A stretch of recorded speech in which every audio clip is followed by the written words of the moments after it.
공화당 당원 여러분 만나 뵙게 돼서 반갑습니다. 저도 사실은 몰랐는데 엊그저께 사태로 이 공화당이 다시 탄생했다는 사실을 알게 돼서 반갑고요. 우리 이주천 원장님이신가요? 근데 이 부탁을 받고 주저없이 제가 승낙을 해서 왔는데 이 환경을 보고 제가 너무나 놀랐고, 제가 아마 제 인생에 처음이고 마지막인 특별한 강의가 되지 않을까 싶어서 정말 저도 긴장도 되고 감기가 무량합니다. 그런데 이 경작이라는 이 주제는 좀 딱딱하고 좀 재미가 없어요. 그래서 좀 재미있게 하기 위해서 제가 여러 가지 그림도 가져오고 뭐 이렇게 했는데, 제가 여기는 있지만 여러분들하고 같이 공유를 할 수 없기 때문에 참 안타깝고요. 그러나 제가 가능하면은 여기 있는 내용을 여러분들한테 잘 전달하도록 최선의 노력을 다하도록 하겠습니다. 오늘 제가 드릴 얘기의 순서는 다음과 같습니다.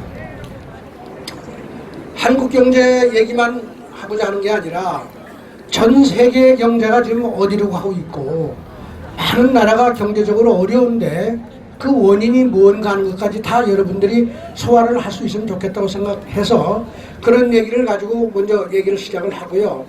그리고 난 다음에 우리가 한국이 1960년대 박정희 대통령의 5.16 혁명 이후에 일으킨 한강의 기적과 더불어서 60년 동안 걸어온 역사를 여러분들과 더불어서 같이 간략히 설명을 드리고자 합니다. 한국 경제가 걸어온 역사는 너무나 놀라워요. 60년 역사를 놓고 보면 전반 30년은 세계 경제 역사의 최고의 기록인 최고의 동반 성장을 일으켰는가 하면, 후반 30년은 지금까지 계속해서 한국의 경제 성장이 떨어지고 있는 그런 국면을 우리가 확인할 수 있는데, 바로 이 과정에서 우리는 박정희 한강의 기적의 성격과, 그리고 더 나아가면 오늘날 어려운 이유, 그리고 문재인 정부에서 하고 있는 경제정책이 왜 대한민국의 기적을 무너뜨리고 있는지 하는 것을 이해할 수 있다고 봅니다. 그래서 한국 경제를 박정희 시대와 그 이후에 한 30년 동안의 시대를 같이 비교를 해서 여러분들한테 설명을 드리고요. 그리고 나서 오늘날 한국 경제 위기의 원인과 문정부 경제의 실태를 간략히 말씀드리고, 앞으로 한국 경제가 살아나기 위해서 어떤 정책을 해야 되는지에 대한 대안을 말씀드리고자 합니다. 우선 한국 경제를 이제 얘기하게 되면 말이에요. 박정희 대통령 시절의 한국 경제는 두 가지 측면에서 너무 놀랍습니다. 우선 성장률이라고 하는 측면에서도 세계 역사에 유례가 없을 뿐만 아니라, 그 다음에 우리 그 국민들의 소득의 분배의 양호함에 있어서도 세계에서 가장 양호했다는 거예요. 그래서 박정희 대통령 시절에 20년 그게 플러스 50 정도까지 합치면 한 30년 정도의 기간은 한강의 기적이라고 이렇게 부르는 건데, 이 기간이 세계에서 최고의 동반 성장의 역사를 썼다는 사실이 놀라운 이 사실입니다.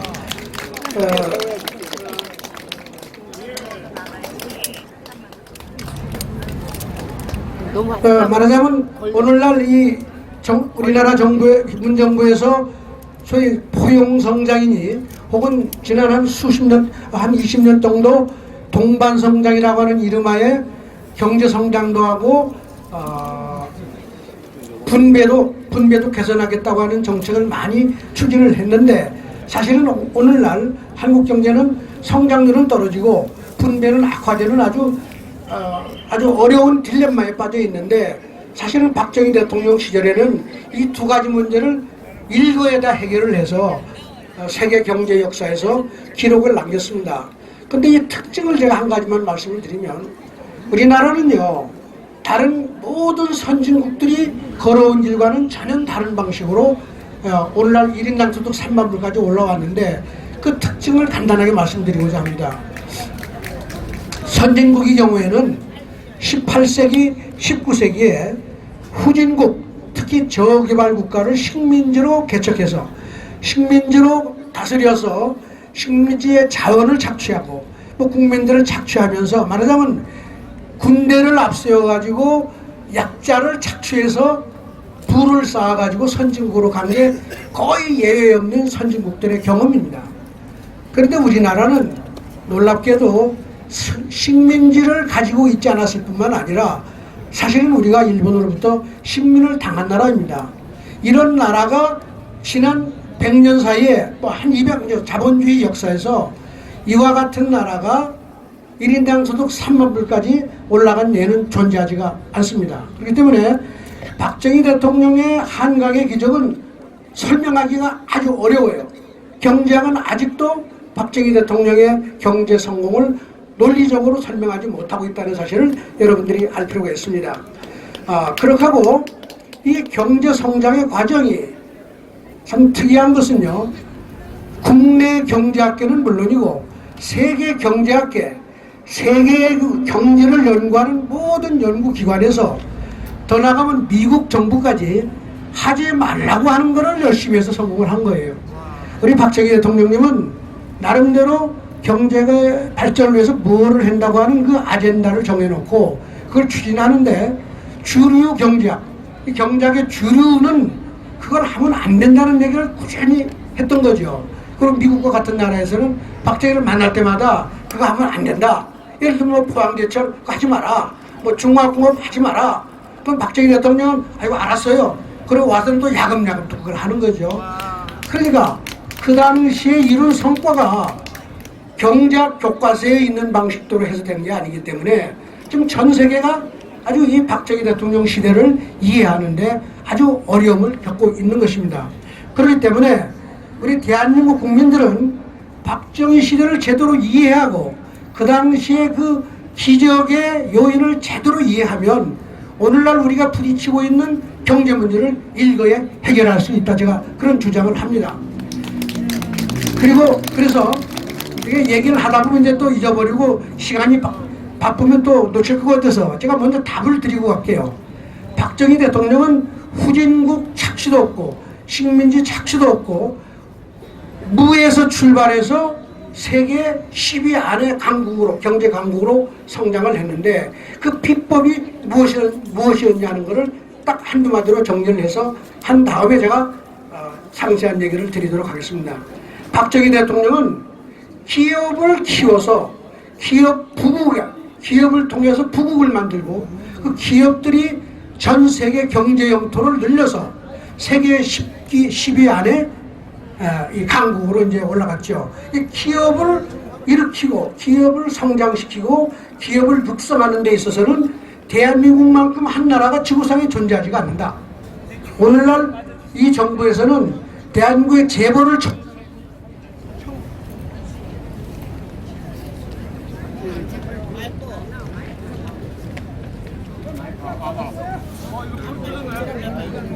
나가버렸어. 마이크.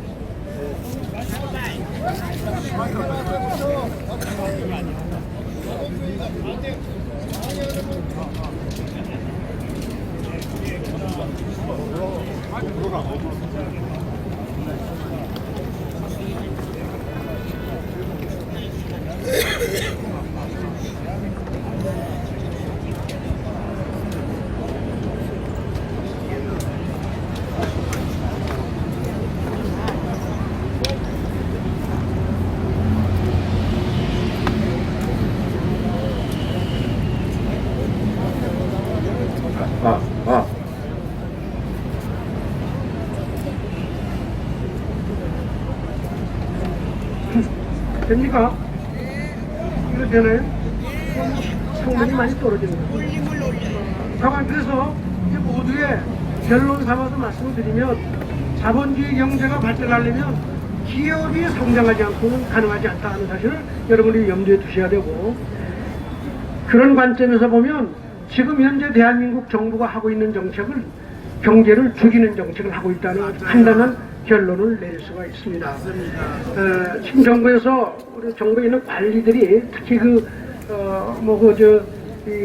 반기업적인 정서가 강한 정치 지향적인 공무원들이 하는 얘기를 들어보면 삼성이 문제이기 때문에 삼성을 없애야 되고, 예를 들면 삼성을 뭐 한 200~300개 중소기업으로 나누면 더 잘 된다는 이런 얘기들을 많이 하는데, 이거는 전혀 사실에 안 맞고 역사에 안 맞고 이론에도 안 맞는 얘기입니다.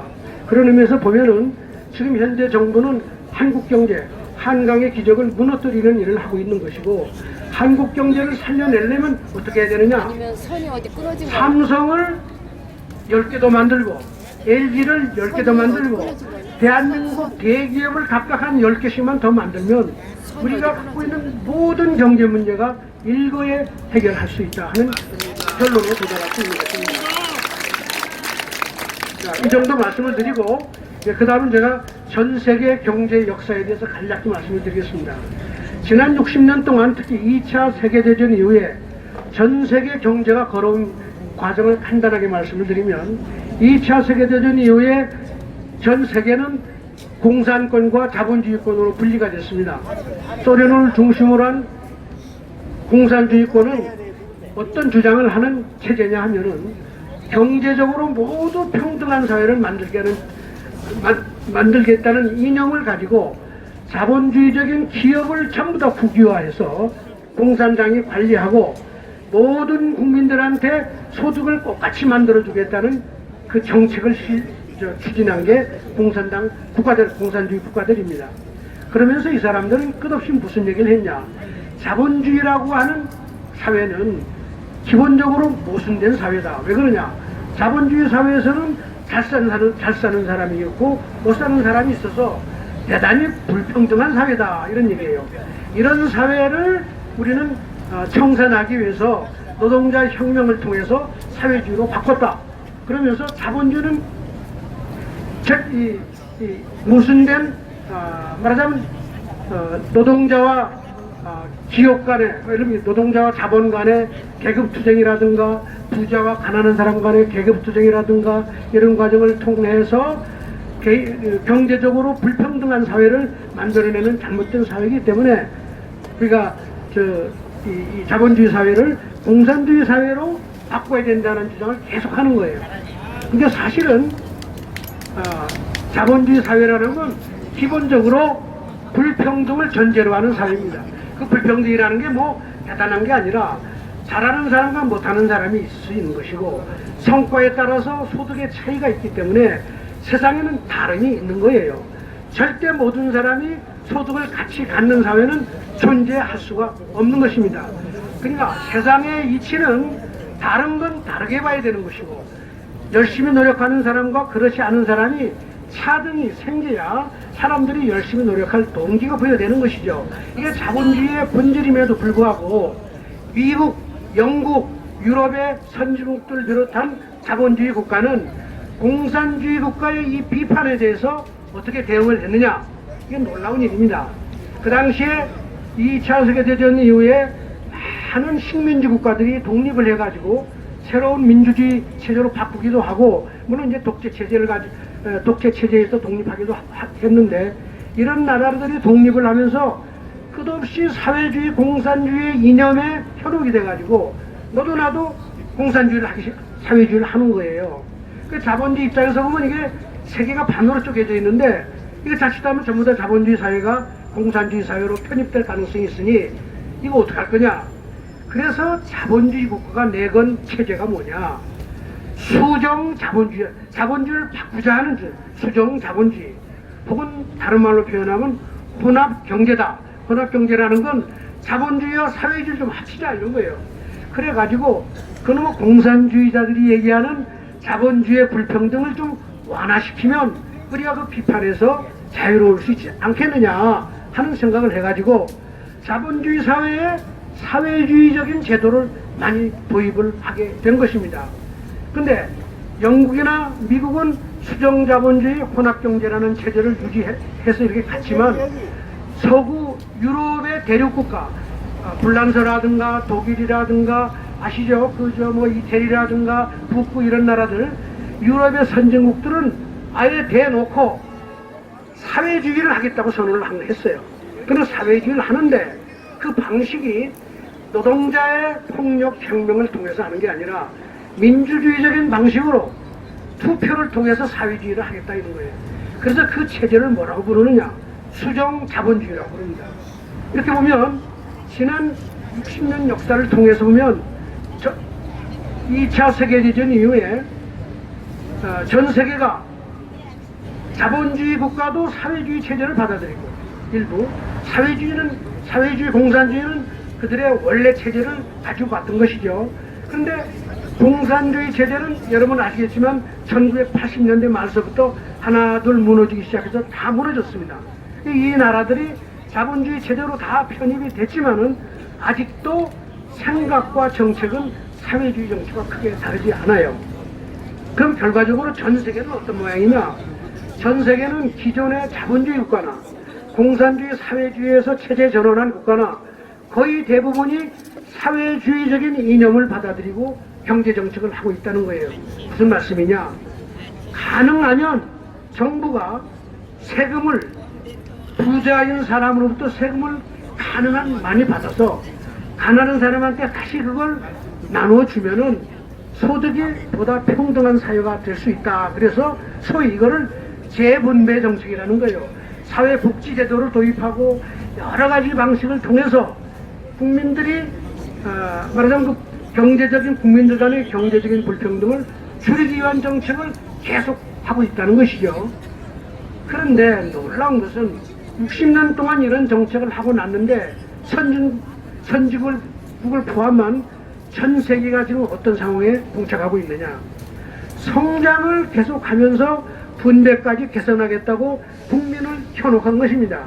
정치권은 끝없이 우리가 이런 식으로 소득 재분배 정책을 하고 혼합경제 체제를 하면 소득 불평등이 없어지고 모두가 잘 사는 나라가 되고 경제도 좋아진다고 하는 얘기를 계속했고 후진국에서도 그런 말에 따라가지고 혼합경제 체제를 계속했단 말이에요.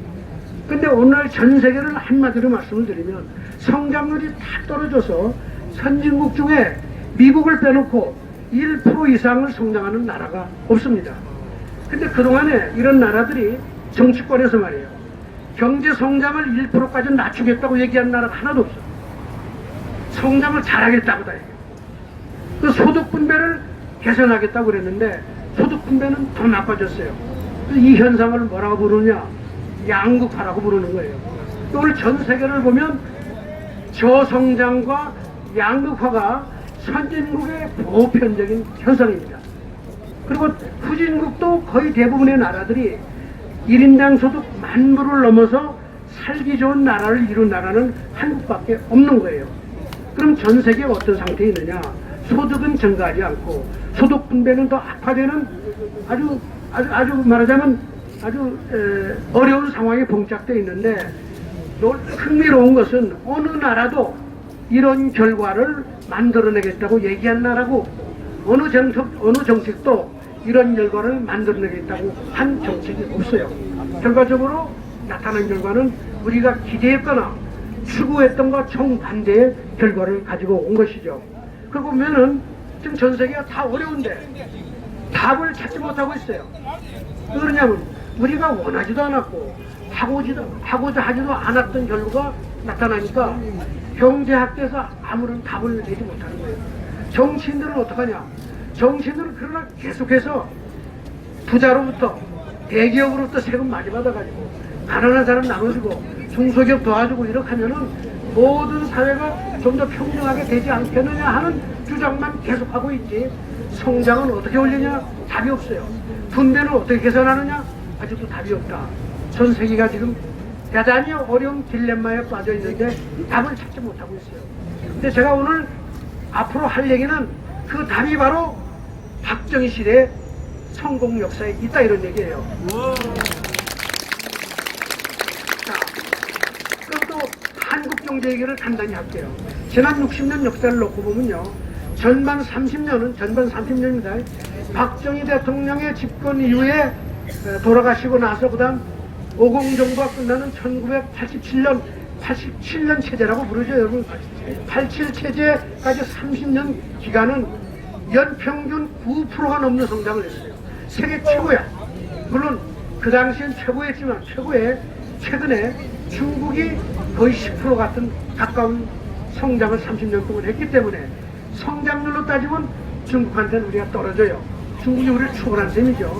그러나 그 다음에도 놀라운 것은 우리는 성장률을 9% 이상 하면서 소득 분배가 계속해서 개선돼서 농촌과 도시의 삶이 같아지고 잘 사는 사람과 못 사는 사람의 소득 격차가 세계에서 가장 양호한 그룹에 들어가는 나라라는 점에서 중국은 아직도 우리를 따라오지 못합니다.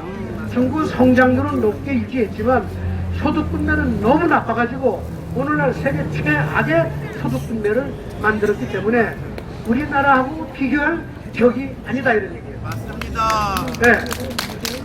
그래서 그 30년, 60년대에서부터 80년 말까지 30년을 일컬어서 87년 체제 민주화 이전까지를 합쳐서 이 기간을 한강의 기적이라고 부르는 것이죠. 그런데 이 기간 동안에 또 하나의 특징은 1993년에 월드뱅크라고 하는 세계 경제 발전을 도와주는 은행 아시죠? 그 워싱턴에 있는 이 나라에서 아시아의 기적이라고 하는 아주 책을 냈어요. 한국을 포함해서 여러분 동아시아의 5개 용이라는 그런 나라라든가 일본 이렇게 해서 동남아 국가들, 아시아 국가들, 이제 동남아가 아니고 동북아죠. 우리는 일본, 한국은 동북아에 들어가고 다른 나라도 이제 동남아에 들어가는데 그 중에 상당한 나라들이 남미나 아프리카에 비해서 경제 성장률이 높으니까 도대체 이 비결이 뭐냐 해서 아주 훌륭한 책을 하나 냈는데 연구소를 이 책에서 이 사람들이 한국이라고 하는 그 한강의 기적이 세계 역사에서 최고의 동반 성장 혹은 지금 문재인 대통령이 입에 달고 사는 최고의 부용적 성장을 이뤘다는 기록을 봉인했다는 게 제가 여러분들한테 알려드리는 것입니다. 이 사람들이 한 연구에 의하면 전 세계 한 50개국의 나라를 다 통틀어서 30년 동안 연평균 경제 성장률과 그리고 소득 분배가 양호한 정도로 측정해서 그래프를 그렸더니 한국이 1등이더라 이럽니다. 이거는 여러분 뭐 대한민국에 반박적인 세력이 없잖아 있지요. 이런 사람 뭐 사회주의 이념을 가진 사람들 아무리 박정희를 지우려고 해도 이 기록은 지울 수가 없는 인류 역사의 대기적이다 이런 얘기예요. 그렇죠. 헬선집 제가 얘기하지만 약간 좀 잘못된 개념이죠. 그런데 그러면 87년 체제 이후에 대한민국 경제는 그러면 어떻게 왔냐? 우선 성장률을 보면요. 87년 체제 오기 전까지 연평균 9% 넘는 성장을 하던 경제가 88년서부터 그 성장률이 떨어지기 시작을 해서 계속 30년 동안 떨어져요. 여러분 이 당시에 대한민국이 민주화되면서 온 정치인들, 온 대한민국의 지식인들은 무슨 얘기를 했어요? 우리가 독재를 비민주를 청산하고 과거의 잘못된 경제 운영 정책을 다 청산하고 새로운 자유민주주의 경제체제, 자유주의 경제를 하면 선진국을 간다고 여러분 지난 30년 동안 귀가 간지러울 정도로 들었잖아요. 선진국 30년 동안에 이 반박정희 정책을 하면 대한민국 선진국이 된다는 얘기를 지난 30년 동안 한 것입니다. 영국을 추월한다 그러고 물론 영국 추월할 수 있어요. 영국이 워낙 못하니까 지금. 그런데 이 놀라운 것은 그 정책을 하기 위해서 여러분 한국의 유명한 경제연구소 있죠. KDI 한국개발연구소 제가 오늘 15년 가까이 일을 했습니다만 이런 데를 포함해서 한국의 모든 경제연구소가 박정희는 하나도 공부 안 해요. 왜? 그 비민주적인 정부고 박정희가 한 정책은 경제학에서 하지 말라는 정책을 했고 뭐 예를 들면 뭐 미국도 반대하고 뭐 대한민국의 주요 경제학 교수들이 다 반대한 그런 정책이고 이래서 박정희로부터는 배울 게 없다 이런 겁니다. 그리고 어디 가서 배워왔느냐? 선진국 가서 다 배워와서 그걸 정책으로 다 쓴 겁니다. 지금도 그러고 있어요. 근데 제가 아까 말씀드렸지만 선진국이라는 나라가 지난 60년 동안 그 한 정책이 지금 다 망하는 거 아니에요? 근데 우리 지난 30년 동안 열심히 할아버지 아버지 좀 살려주세요 배워왔더니 성장률이 오늘날 2%도 안 되죠. 여러분 알죠? 마이너스 0.3% 지난 분기에 나왔지만 제가 보기에는 1%대의 성장을 하는 나라고 이 정부가 이런 식으로 가면 조만간에 0% 성장을 피하기가 어렵습니다. 제가 정말 제 개인적인 경험을 말씀을 드리면 2003년에 노무현 정부가 출범을 해가지고 열린우리당이 다수당이 돼가지고 말이에요. 그 당에서 그 국회의원들을 다 모아놓고 연수를 그러니까 의원 연수를 하는데 저 같은 사람한테 가서 강의를 하라고 불렀어요. 아니 감사. 이렇게 강의를 했죠.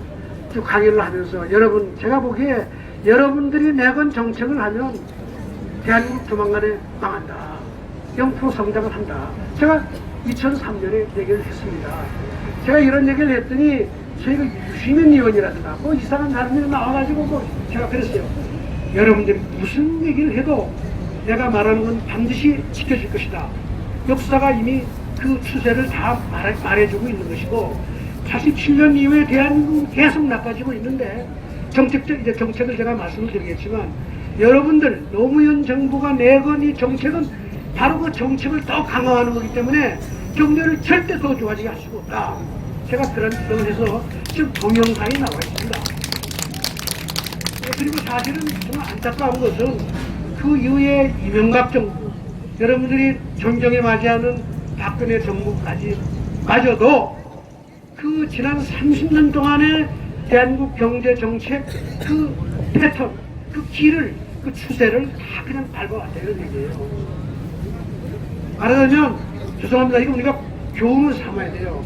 박근혜 대통령 시절의 정책마저도 박정희 대통령 시절의 정책을 다 반대로 하면 선진국이 된다고 하는 이념과 정책을 사실은 실천한 게 많다는 사실이에요. 제 말씀은 47년 체제 이후에 민주화된 이후에 우리나라가 걸어온 경제 정책 역사는 박정희 청산의 역사였고 그 결과가 오늘날 경제 성장률은 1%대까지 이제 끌어내리고 있고 이걸 계속하면 조만간에 0% 성장을 피할 길이 없다는 말씀을 드리는 겁니다.